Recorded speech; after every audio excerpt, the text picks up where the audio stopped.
Perfect. So welcome everyone to the Self-Agency Advocate podcast. My name is Amanda and I'm accompanied with Kim today, and I'm really looking forward to diving into this because I had kind of put out a call to action saying I'm looking to connect with like-minded people and to talk to people who are inspiring and elevating and doing some really cool work. And I love the people that come back and actually put their hand up and claim and say, yeah, I'm one of those people and I would like to talk about it. And then when I got to actually dive into a little bit more of what you do, Kim, I was just blown away. I was like, is there anything that she doesn't do or doesn't offer? And it's really incredible to see.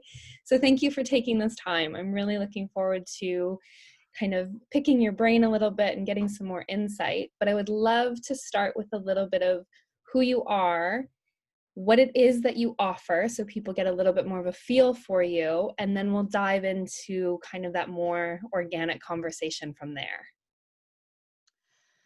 Okay, so who am I? That's a really big question, isn't it? And a very esoteric question. And I suppose I see myself as a student of life, and I'm here to learn and to grow, and then to help others learn and grow as a result of my growing and learning. Yeah.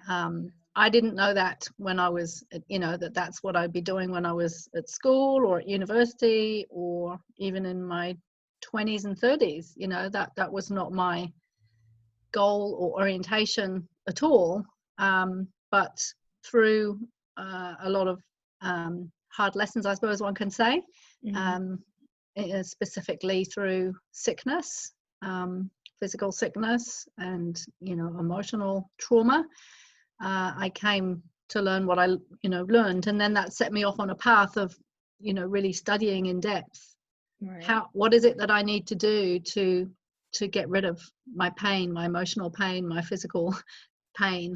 And that was, a long journey, which is, of course, ongoing in terms of the learning. But so for 14 years now, I've been working as it's very hard to put a label on myself, but let's just say, broadly speaking, a health and personal development coach. Yeah. And big part of my work is helping people recover from chronic pain and fatigue conditions like chronic fatigue and fibromyalgia. So that's been a big part of my work, and showing them how, what exactly has caused it, which has got nothing to do with anything physical normally. It's to do with the metaphysical, the mind, the emotions, past trauma, childhood, unhealthy habits, unawareness, etc. And showing people how their body is a self-healing machine and how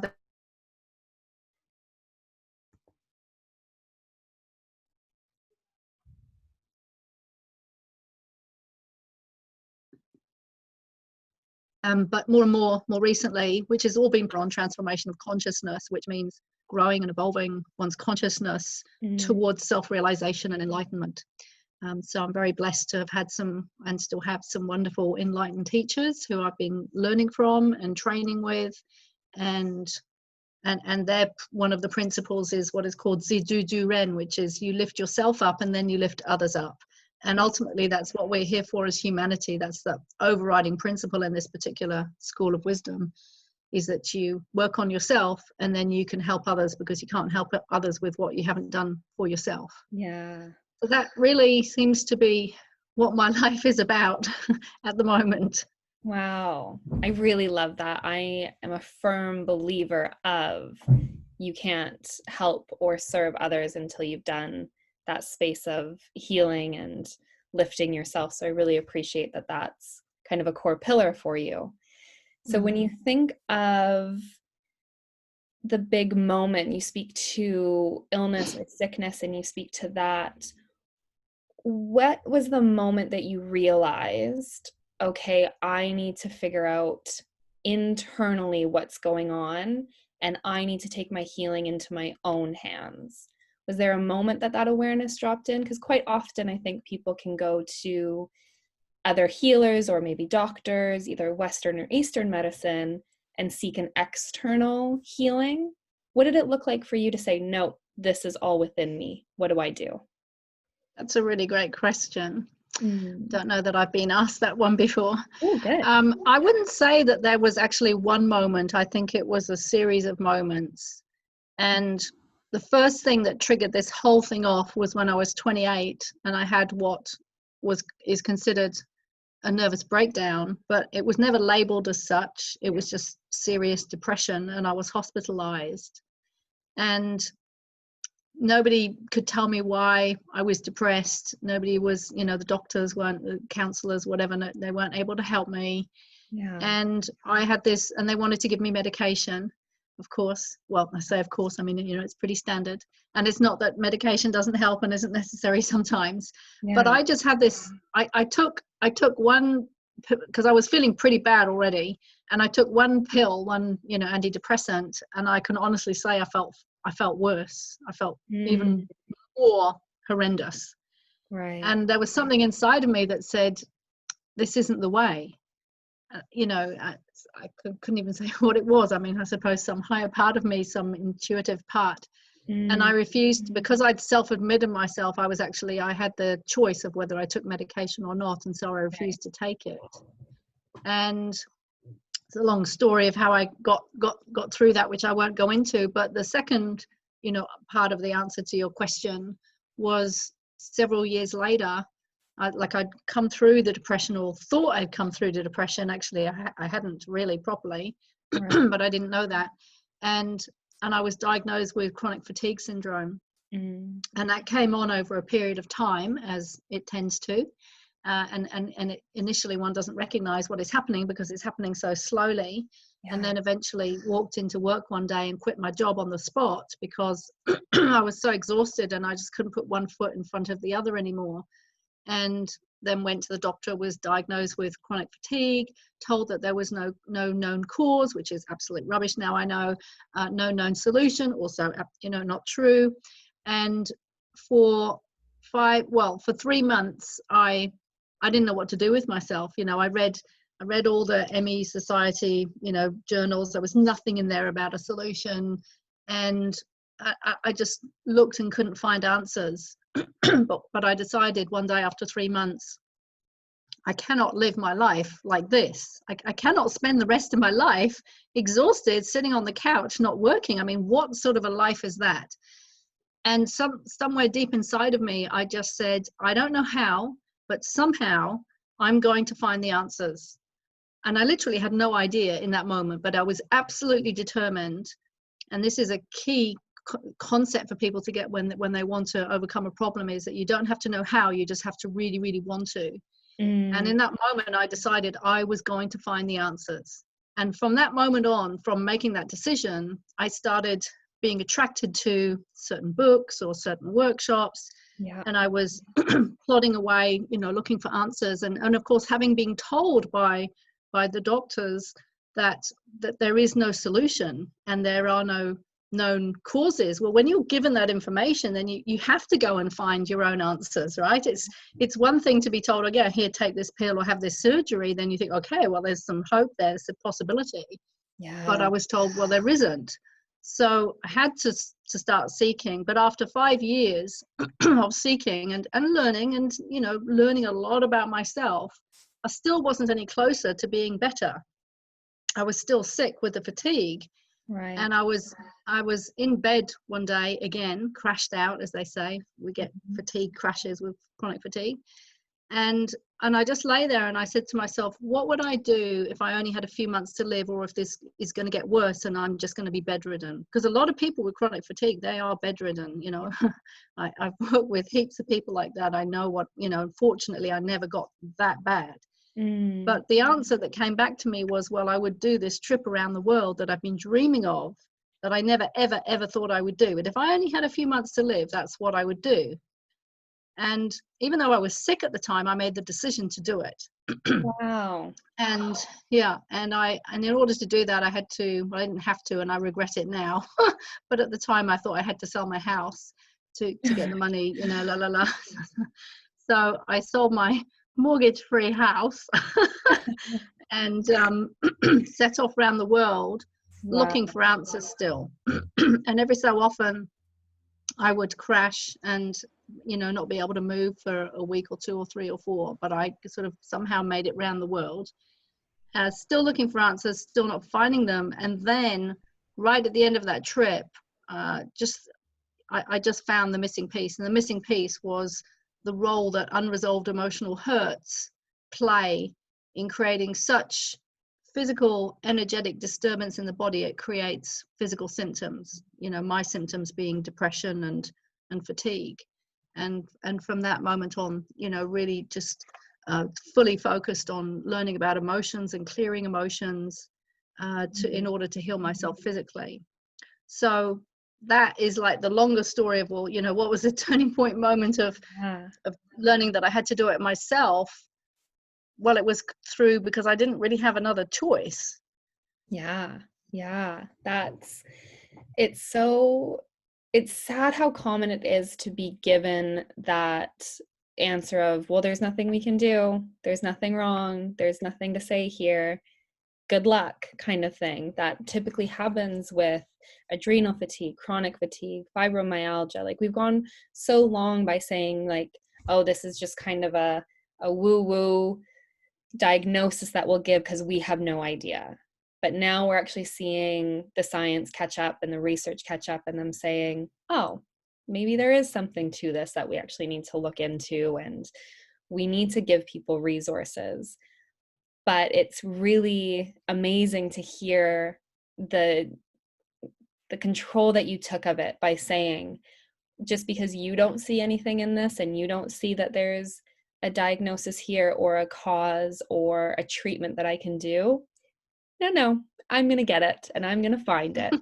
Because it takes that willpower and that dedication. And it's exactly what you said with that.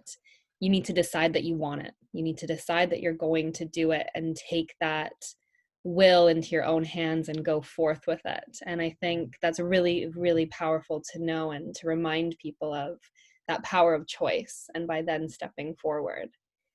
So what was the most interesting part of that journey when you did take that trip around the world? Was there a moment where you landed somewhere and you learned something that will forever stick with you, and you were like, that is actually the one learning that I wouldn't trade anything to have? Like, that's the one learning that I'm so grateful that I got from someone else, or for some modality or healer. Yeah, well, it relates back to the emotion, what I was mentioning before about the emotions. What happened was, I think it was after about, I don't know, 10 and a half months, and I had a 12-month ticket. Yeah. Because I was just following my nose really and where I went. And I found myself in San Francisco, bedridden, exhausted with fatigue. And I'd been told about, no, sorry, I was in Los Angeles. And I'd been told about this teacher of a particular therapy in San Francisco who might be able to help. Yeah. And I was lying there in bed going, please God, if you want me to get there, you somehow have to help me get out of bed and get there, because I don't know how to get there. And actually, I can't remember what happened, but somehow I got there, and I got to San Francisco, and I rang up this teacher, and all I wanted to do really was just to get some information. And because he was booked out for months in advance, and they said, oh, we'll just pop round and pick up some leaflets. So I was too tired to take the train, so I got a taxi. I paid $100 to get this taxi to go to this clinic, because I couldn't take the train. It wasn't that far, it was just across the bridge, across the bay. And arrived on the doorstep, and he opened the door and let me in and said, how are you? And I just burst into tears, and came out the story. Well, I've been sick for 5 years and blah, blah, blah, blah, blah. Yeah. And he said, well, let me give you a little treatment. And this was a technique called Chinetsang, Sang, which I then went on to learn, which is abdominal massage, which is a very, very profound technique. I don't really use it anymore, but I did train in it very in depth for several years. And basically our organs, our internal organs, store all our emotional history, our emotional toxins. A lot of people don't realize that, they're not just physical organs, that they have an emotional role and function. And of course, this, Chinese medicine knows this, but Western science not so much. And so I had a treatment, and as he was giving me this treatment, he said to me, and that was amazing in itself, because he was booked out for months in advance, but he just happened to be free the moment I arrived at the door, Yeah. And so I'm having this treatment, and he said to me, the good news is you're really strong, and the bad news is you're using all that strength to hold everything inside. And then he said, you don't have a lack of energy. You have plenty of energy. It's just that you're holding all that energy inside, and specifically you're holding all your emotions inside. And in that moment, I just had this huge emotional release that went on for about an hour. I just wailed for an hour. I could not stop it. And what allowed me really to do that was finally meeting somebody that understood how the human body mind works, and B, somebody who I felt innately that I felt safe with, because we have to have safety in order to heal. Yeah. And as soon as I walked in the door and he said, how are you? Whatever he said, I knew that I felt 100% safe with this person, and that no matter what I said, he would not judge me. And that is what humans want. Ultimately, we want unconditional love and acceptance. Yeah. And so few people are able to do that or give that. So that enabled me to have this turning point healing moment where I learned that actually I didn't have a lack of energy. I had blocked energy. Yeah. And that changed everything. And not just blocked energy, but it was the emotional energy that was blocking the physical energy. Yes. That was huge turning point. And as when I left that session, like an hour and a half later, I walked out the door and I took the train home. I didn't have to take a taxi. I was a different person. Wow. And that just showed me immediately the power of emotions to create physical symptoms, and then spent the next 20 years studying that. Tell me everything. Yeah. Wow, that is I absolutely love that, because I think there's so much in the felt experience of it, because we can talk about it and we can say the body stores memory, the body holds on to your trauma, it has cellular memory, those things get imprinted, we hold it in different organs. Some schools of thought are we hold them in different muscles. Like there's different ways that we can communicate this and intellectualize it, but to actually physically experience that moment of release, then you're like, oh, I get it.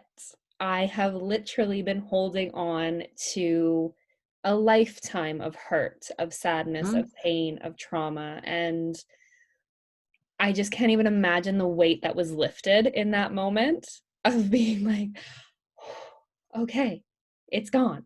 It's out there in some way. It's been transmuted and transformed.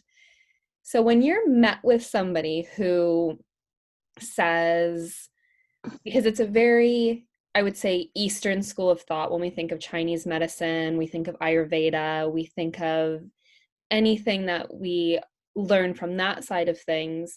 Western thinkers or medicine doesn't necessarily understand that or meet it just yet. There's some places where we're starting to see crossover. But if you're met with somebody who says, well, where's the research behind that? Where's the science behind that? Where's the whatever? What do you say to that? Because there is going to be those thinkers who say, nope, that's witchcraft, don't want anything to do with it. How would you meet that response? Yeah, another good question. Okay, so I have to be honest and say I'm not a great one for research, as in scientific research. Yeah. For whatever reason, I'm not drawn to, go and look for research, journals and articles, and because they're all out there in their hundreds of thousands. Absolutely. But it just doesn't excite me to do that. Yeah. I'm all about hands-on, experiential, first-hand experience, which then bypasses that analytical mind because it gives you a first-hand experience. But that's the difference between the head intelligence and the body intelligence. So the head intelligence is the analytical rational mind, which is all good. But the body intelligence is the heart and the gut and the knowing through first-hand personal experience. So if people ask me that sort of question, I tend to say, well, I'm not really into the research. But if you want to go and find the research, there is just so much out there, literally hundreds of thousands of research papers. But one of the things that is useful to bridge the gap is what I call 3-brain integration or multiple brain integration, which has been researched scientifically through thousands of papers, and is a sort of a blending of the Eastern Western concept of what our intelligence is, and proving that we actually have 3 brains in our body. And a brain is, the definition of a brain is a network of neurons with intelligent purpose. So we actually have 3 core networks of neurons in our body, one in our head, one in our heart, and one in our gut. And each brain has 3 different core functions. So when people can understand that and start tapping into their 3 brains and learning about that then helps them to not need to prove everything with their head, and understand that actually, because we have 3 brains with 3 very, very different functions, it's impossible to get 100% information from just using the head brain, because it's only designed to give 33% of the answers, right? The other 33 has to come from the heart, and the other 33 from the gut. And so there is a huge amount of research on that, and I recommend people go and check that out. But I personally, I'm a hands-on, experiential, feel it, know it person, and sometimes I, to be honest, I can't really help people if they're really wanting that research, and and they're in that mindset. And it's interesting because what I've noticed over the years working with people is that there are people who are called more mentally focused, in other words, and they're the people that like maybe the NLP, the neuro-linguistic programming type approach of things. And then there are the other people who are more heart focused and emotionally focused, because one of the core functions of the heart is what's called emotional relating, or I can't remember the term for it, but emotional effect or something like that. And of course our heart is all to do with our feelings. And that is one of the reasons why people who try the mind approaches and they don't work, and it's because they're missing the emotional approach. And it can go the other way as well. We can focus, maybe too much sometimes on the emotional and not enough on the mind. We have to do both. But and when people are really, really closed, because it is about being open, minded, or closed-minded sometimes, then if I'm not getting through, then I don't try. Because they're not ready for what I have to say, or maybe what I have to say isn't right for them. And I think that's a really important point to make, is that things land and things come into your awareness as and when they're meant to. So a certain practitioner will come in, or a certain book will drop in when you're ready to hear it and when you're ready to take it on. So I think that's a really powerful reminder. And I think that's what fascinates me so much about this. I'm really grateful that I'm kind of all 3 minds, and I've known that most of my life. I'm very research and analytical based, but I'm very empathetic and feeling and felt sense based with the gut mind and the heart mind. So I've always kind of sat in that intersection, which I'm so, so grateful for, because I couldn't imagine just being one way and being closed off to everything else. But what would you say is something that would help people to shift out of their thinking mind, or maybe out of the rational mind, and get more in touch with the heart mind, or maybe the gut mind, and come into that sort of space and find a little bit more balance? Do you work in that arena as well? Oh, I do a lot of work. A lot of what I do is Awesome. very much to do with that, because we have to be able to come into our body in order to really understand ourselves, and certainly to heal ourselves. So, good advice is is that we have to learn how to get out of our head and Yeah. into our body, which means we have to practice getting out of our head and into our body. And we need to start noticing, as you just mentioned, the felt sense sensations that are energetic, physical sensations of a subtle quality inside the body that most people ignore or don't notice. So I'll Yeah. give you an example. Because I used to work in film and television. I did a year's training, in back in the 90s in film and television production, and it was like my dream career. And I was looking for a job, after I finished, and was having this interview at this company. And the guy was English. I'm originally English, and there's a certain sort of sense of humor, between English people. And we were getting on like a house on fire. And I was sitting there going, wow, I'd really like to work at this company. So that was like my heart was, my heart brain was telling me, yeah, I'd like to work here. My gut brain was saying, hey, this is a go. And my head was thinking, hey, good thoughts. Yeah. And then we got to the end of the interview, and he said, okay, so I'm going to tell you the salary now. He said, and I'm really, really sorry, but it's really low, but it's all we can afford. And he told me what the salary was, and it was pitiful. It was really pitiful. And because our gut brains are always speaking to us, and we have to learn how to listen to them and acknowledge them and respect them and, honor them, etc. So my gut literally did a somersault. It just squeezed really, really tight and did this 360-degree turn inside of me. And that was my gut brain saying no. Yeah. My heart just sort of sank. So, that was my heart brain saying no.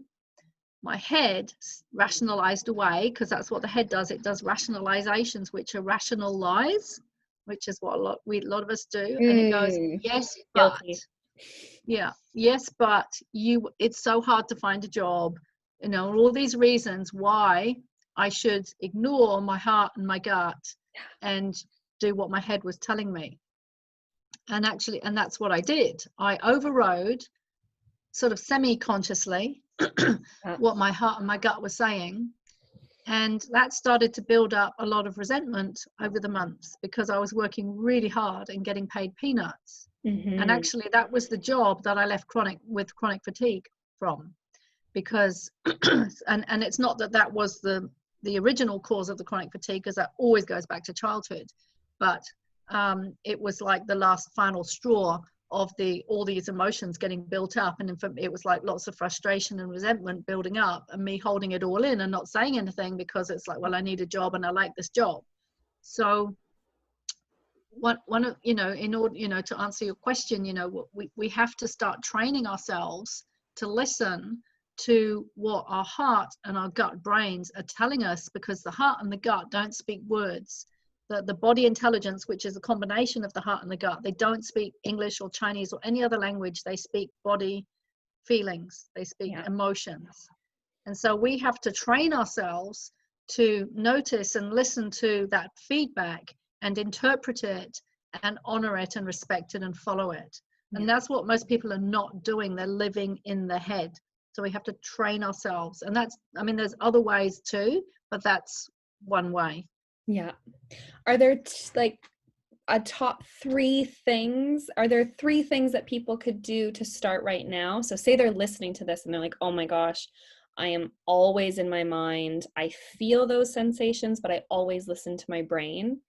Are there things that people could do in the moment to start now, where they have that awareness and say, okay, I'm noticing that I'm doing this. How do I drop into my body and listen to that instead? Well, they can ask themselves, okay, I had this feedback. What does it mean? What's the message? Because there's a message there. There's a directive.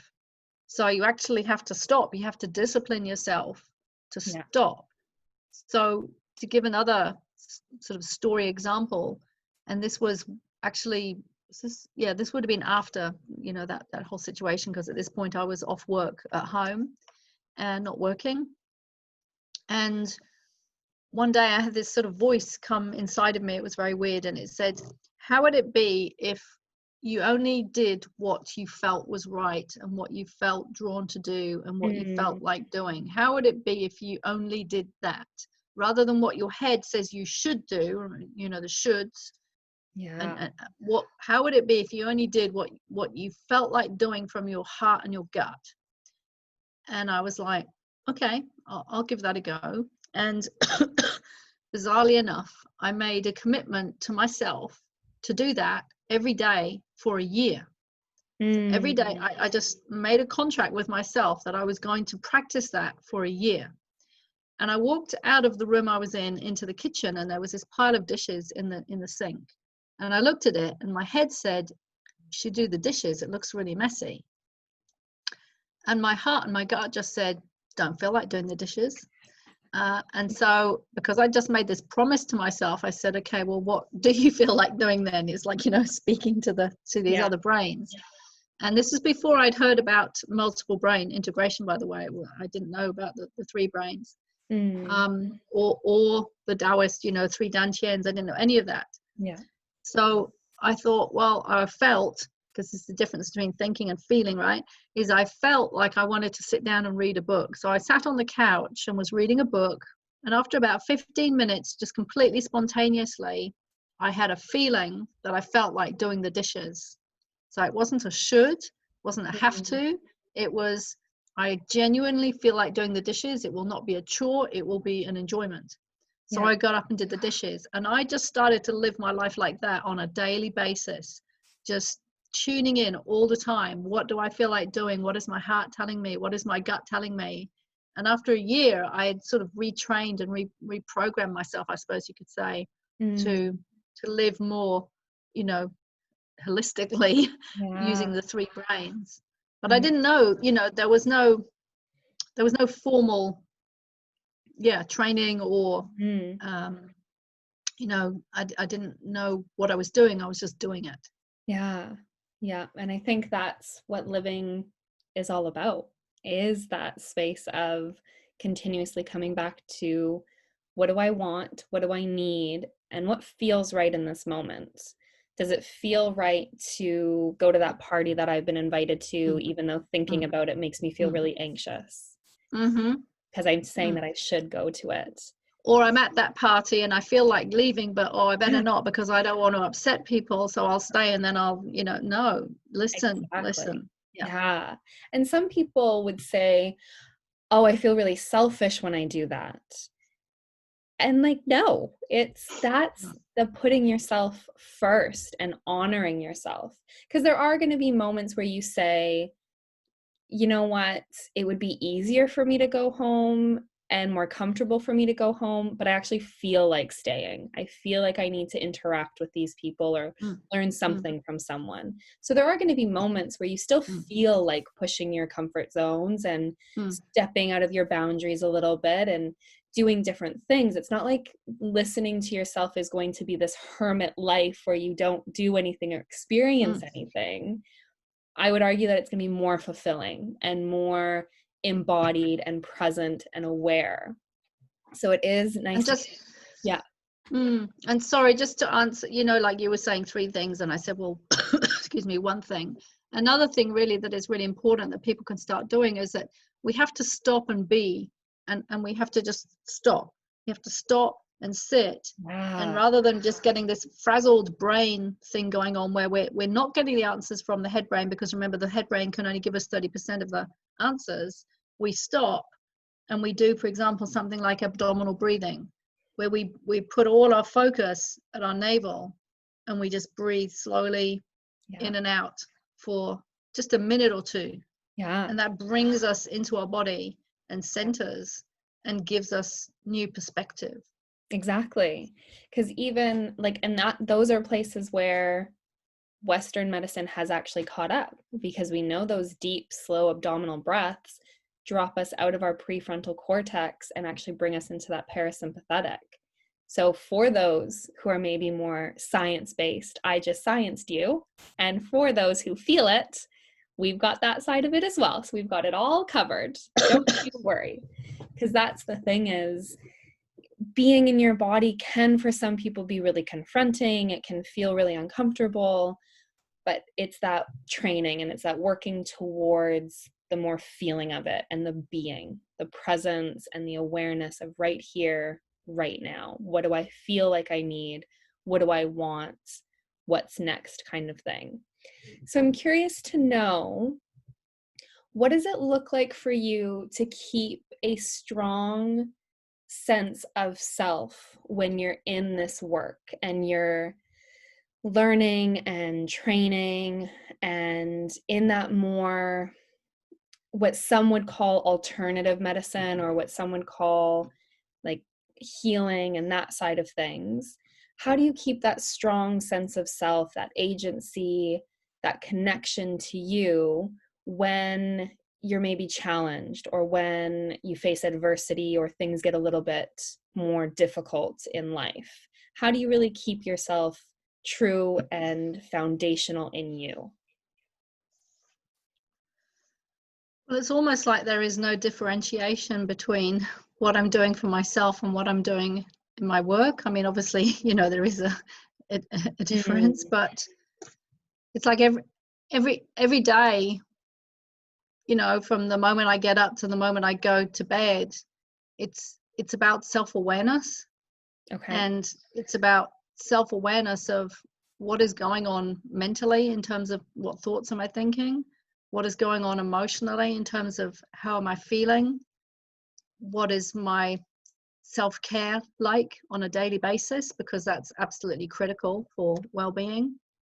Self-care habits, which includes my personal development / spiritual practices, which again are daily, regular, ongoing. So I don't know, I suppose I live and breathe what I'm doing, and I'm not saying I'm perfect, because I'm not. In no way am I perfect. But every time I call it, falling off my calm, relaxed, natural perch, because one of the learnings we have in one of the trainings that I do is it's all about maintaining what we call our natural state of inner peace and calm. And that is actually our natural state, and most people don't realize that. They don't, and I didn't know that. And it was 11 years ago that I learned that our natural state is to be very, very peaceful, joyful, and calm inside all the time, no matter what, even if crisis is going on around. And that was like a mind-blowing, piece of information at the time. And to also learn that our natural state is not to have, emotional roller coasters and, have lots of negative emotions. Even though I'd been working on emotions for many years at that point, to actually learn that our natural state is to be without that, to be without all that, that negative stuff. It was like, really? Seriously? Are you sure? So, yeah. So I now know the difference between being in a natural state and not. And if and when I lose my natural state, which I still do, something will happen and it'll knock me off what I call my calm, relaxed, natural perch. Then I have to do whatever I have to do to get back on that perch. And that may be some meditation, it may be some qigong, it may be some emotional processing, it may be looking at, and discovering and releasing some deep-seated beliefs. It will be whatever it needs to be, but I've got a whole toolbox now that I can use, and that I have the obligation to use, because it's all about moving from the, on a scale of sort of self-responsibility and self-mastery. It's like on the one end of the scale is like no self-responsibility, and on the other end is, radical responsibility. And I see it that our journey is to move from one end to the other, and that is no easy task, because radical responsibility means that we take 100% responsibility for everything that happens to us, even the bad stuff. It doesn't mean that we're at fault, so to speak, but we have a part to play. Yeah. And that means facing ourselves, in the mirror with all the gnarly stuff that comes up inside that we really don't want to see, and just doing it one chunk at a time, one day at a time. Yeah. So for me, it's just about maintaining my state, and the more I do that, the more I maintain my centeredness and my integrity, and bring myself back to balance when I've lost it. That enables me to manage myself, whatever is going on in my life, whether it's personal life or work life. Yeah. And I think it's really nice to hear that, because a lot of people, when they answer questions like this, they always have this kind of really structured thing. They're like, I meditate every morning, and then I have my shower, and then I brush my teeth, and then I have breakfast, and then I do my movement. And they have this like routine. And then there's like personal coaching in there and this and that. But that's not going to work for everyone. So for some people, it is more unstructured, and it is more of meditation slots in when I need it to and how I need it to. Movement slots in when and how I need it to. And when something occurs, that's when I know that I can pull from my tool belt, and I can pull in these different techniques and navigate it in that moment.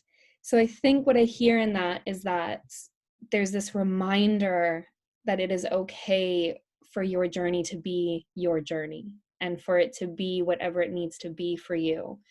And it's going to be messy sometimes. We're going to fumble and fall and make mistakes and fall off that really delicious sounding perch of calm and relaxed. That's going to happen. And then you get back on it and you feel okay in that moment.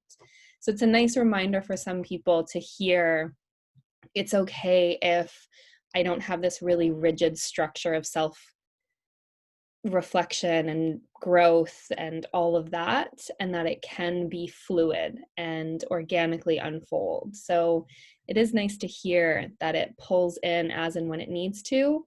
And then some things for some people will need to be structured and will need to be Well, scheduled.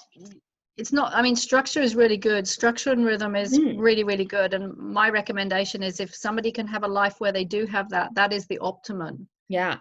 But the reality, it's not so much about whether one has the structure or not in the routine, although it is preferential. And, you know, I have sort of, I would say, semi-structure. Some things I do regularly and some things I don't. But it's more from the point of view that, as most people have noticed, life throws us curved balls, and we don't know when that curveball is going to come. It'll pull the rug out from under our feet, and those are the sort of things that we can never anticipate. They're just always left field. Yeah. And those are the things that, you know, upset us and throw us off our perch. Yeah. And it's in those moments that we need to go into our toolbox and then use, you know, a tool to bring ourselves back, you know, to harmony. And for example, you know, when I was working through the physical healing of the chronic fatigue through clearing the emotional stuff, as soon as I got symptoms, because symptoms, you know, and I've done so much training in the emotional causation of physical symptoms. Symptoms are almost always, they have an emotional component, you know, some sort of mind emotional component. So usually when we get symptoms, it means we've missed whatever the mind emotional component was. We've missed whatever it was that we were doing that were harming ourselves, or the emotions that we didn't notice and we buried. We missed it. So whenever I got the symptoms of fatigue, I knew then, you know, once I'd learned this, because I didn't know it before, but I knew that, okay, I've missed an emotion. So at that point, I would sit myself down and take myself through a particular meditation that goes inside the body to discover emotions and to find out what are the emotions and what is it that I've been blocking emotionally. So, you know, in the moment that I needed it, I would use the technique. So yeah, we need a rhythm, you know, of our regular whatever we do every day, but within that we also need to have our little toolbox to use when we need it. Yeah. And it's holding that kind of gentle compassion for yourself when things go a little bit sideways. Because as we've all seen, life happens and no rhyme or reason sometimes. And we need to be in that space of resilience and say, okay, the rug did just get pulled out from under me. Now what? How am I going to handle this? How am I going to show up in it? I think that's really, really powerful. Yeah. And it's okay to melt down sometimes, you know. Oh my gosh. It's okay. Yes. It's okay. And that is when we do need to have compassion, but then somehow then we find we start looking for a way to exactly to resolve it. Yeah. And like those are the times where I really bring in the difference between self-soothing and self-care. So especially in those moments when life happens and say it's heartbreak or loss in whatever capacity, and things do feel really overwhelming and you have to self-soothe, that's okay. And self-soothing for some is drinking a glass of red wine with a girlfriend and just saying everything you need to say, or maybe it's watching Netflix with ice cream, maybe it's a bubble bath with essential oils. That's self-soothing. That makes you feel good and okay in the moment so that you can get yourself back to the point of strength, and then you can do self-care, which self-care might be that really vulnerable self-reflection and say, okay, what did I miss? What happened here, and how can I make it so it doesn't happen again?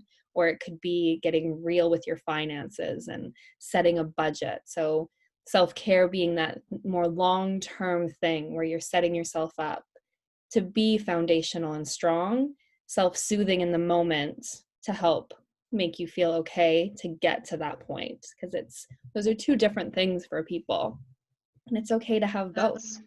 That's good advice. Yeah, it's something I've really had to take on. So it's almost a reminder to myself as well. Yeah.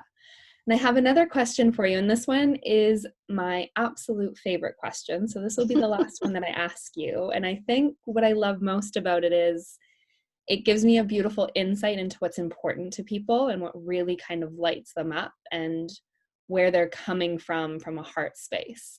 So when you think of the world today as we know it, whether it be locally or maybe it's globally, is there one big change that you would like to see made, or one really big norm that you would like to see disrupted, and why?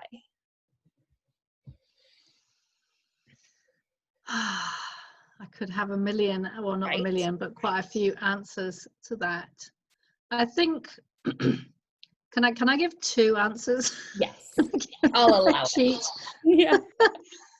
So on a big global scale, and I think it's what's happening anyway, is that we are going through an awakening process. And there's so much more that could be said on that on an esoteric spiritual perspective, which we won't go into, but we are going through a mass awakening, transformation, where everything gets turned upside down and spun inside out, because it has to happen, which is sort of like what happens individually, but it's happening collectively. Lots of people go through personal traumas and life transformations, and you come at, it takes maybe a few years to come through, and you come out the other side and you go, oh my god, how did I ever get through that? But you come through and a new version of you, and I really see that this is happening collectively, but bringing it down to more of a personal, social level, which also is global, but bringing it down to to here and now, and it's something that I have to practice and learn as well, is just being more caring for other people, having more understanding and compassion and time for what is going on for other people, just anybody you meet in the supermarket or at a meeting that you go to. Just really putting having more empathy, putting oneself in other people's shoes, offering to help, just really being more we-centered rather than I-centered, which is one of the major epidemics in our world anyway, is to be, especially in Western countries, is to, we've that would be my answer. I could not agree more. I think I'm hoping that this awakening does shift us towards that, and it does bring us to more of that we focus, because where is it? Where did it go? It's very individualistic, and it's very what's best for I and me. And I would love to see that more grand scale change towards we. And I think the work that you do is exactly how we're going to get there, because it's people like you having these conversations and voicing these things and having the courage to live from that we place that we will get there. And it's those ripple effects that happen, because even just hearing those words will plant a seed for someone to next time think, okay, how can I think about the other person, or how can I actually do something collectively? So that's really powerful. to give an example, and so many people are affected by this, that the cost of living has gone up so much in the last 10, 15 years, which means that rents have literally doubled, and yet salaries have not. Salaries have stayed the same in some cases, gone down in some cases, gone up in some cases. But the reality is that people cannot afford to live. Yeah. Right. And I'm here, just arrived in Queenstown looking for somewhere to live, and it's always been really hard. Auckland or Queenstown, doesn't matter, a single person, very, very hard to find. I can't rent a house by myself and take on that amount, because you can't guarantee you're going to have a flatmate. And people who are the landlords or whatever, I mean, okay, you've got mortgages, but you need to start thinking about what can people afford rather than how much money can I make.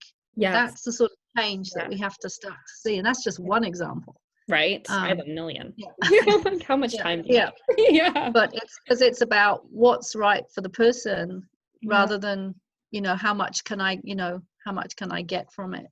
Yeah, and it's that element of, I call it exploitation. Like I think it's to the point where, like, you're going past the point of just taking care of yourself. You're trying to add to yourself, and it's that element of greed that is, I just don't get it. I want no part of it. I think what goes around comes around, and the more we give and the more we offer and be of service, the more that we pull that back into our lives and receive it. And I'm really hoping that the shift that we're starting to see, this awakening, is moving us towards more of that. How can I give in order to receive? How can I be of service in order to simply live a more fulfilled life and receive only what I need, and not try and force and pull and take? It's that such a different energy. Taking versus receiving is so, so different. And I would much rather live my life in a space of receiving rather than a forced taking, for sure. Yeah. Yeah. Well, the three keynotes of as I say, the coming age is, liberty, fraternity, equality. And we don't have those yet. We don't have true liberty. People don't even know what true freedom is. We certainly don't have equality. And fraternity is, the brotherhood, the caring about your brothers and sisters as much as you care about yourself. And one of the things that, it's like life gives you the exact circumstances to get the lessons that you need. Yeah. So, I found myself in a situation where I don't have family, partner, children. I'm by myself. And so I've really had to learn to look at other people as important as my family. Yeah. Right? Because a lot of people, they will only see their family, that they'll sort of have a certain amount of respect or tolerance or love or whatever it is for family members, and they'll treat those people differently to a stranger in the street. Well, what we have to learn is to treat anybody and everybody equally with the same amount of love and respect. That's a big lesson for us to get. Yeah. And I feel like we're just going to keep getting sent back into like this mini detention that we've been, like, the universe is like, sit in your room, learn this lesson, and then I'll let you go play with the rest of the world. And it's like, okay, we all need to really just figure this lesson out and be more community based. And it's just going to keep happening. Like, lessons are getting dished out. Yep, absolutely. And unfortunately, it's going to take a while for the lessons to be learned. Yeah, exactly. Well, Kim, I appreciate this conversation so, so much. It's been so wonderful and so illuminating. And I know that others are going to get as much as I did out of this. So thank you so much for your time, the work that you're doing, and just your ability to show up candidly and openly, I think is so refreshing and so beautiful to see. And I really do believe that you are the ripple, and this conversation will then filter out and plant seeds with others. So thank you for trusting me in this and joining me in this time. And I really do appreciate it. So thank you. Well, I really want to thank you. And I think you're incredibly wise. You just blow me away. I was nothing like you when I was your age. I appreciate that. I appreciate that. Well, you're there now because the wisdom I just gained from this is incredible. So thank you. And we'll chat Thank you. soon. Yeah. Yes, thank you.